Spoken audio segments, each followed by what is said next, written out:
One of the highlights of my entire life occurs every Friday night right before the Shabbos meal. I gather my entire family together and then bless my children individually. Now, the source for this ancient custom was our forefather Jacob, who before he died, he gathered his children and blessed each one individually. What is the result of such a great event every Friday night? The first thing is it helps us as parents remind ourselves how lucky we are to have our children in our lives. See, anyone who raises children knows that it can be frustrating, expensive, difficult. You're teaching them what you need to teach them. You're disciplining them the way you need to discipline them. You're paying for what they need to be paid for. On Friday nights, Shabbos, a time of great spirituality, we remind ourselves how fortunate we are to have these blessings in our lives, and that helps us take pleasure in our children.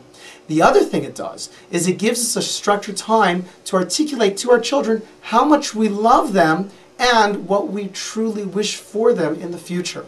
So the blessings are contained, there's actually two parts to the blessings. The first one, we identify role models for our children, and the second part, we identify what we want for our children. So for the boys, we bless them every Friday evening that they should be like Ephraim and Manasseh. Ephraim and Manasseh were Joseph's two sons. They were the first Jews that were brought up in a complete pagan society, filled with confusion around them. Yet they maintained an ability to stay on the straight and narrow and to be focused on the most important things in life. And they grew up to be very righteous people. The other thing is there was no sibling rivalry between the two brothers. What's remarkable is if your children say something mean to a stranger, we stop and rebuke them. However, many times parents look the other way when children say something mean to their siblings.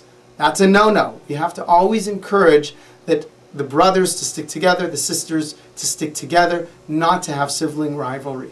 My daughter, so we bless the women every Friday evening that they should be like Sarah, Rebecca, Rachel, and Leah. These were four great Jewish women, the foundations of exactly who we are. And each one carries a tremendous amount of depth, and we are placing role models in the forefront of our children's minds. The other thing we bless them for is what we really want for them. We turn to them and we ask that the Almighty should bless them, safeguard them, shine His countenance upon them, and grant our children peaceful lives.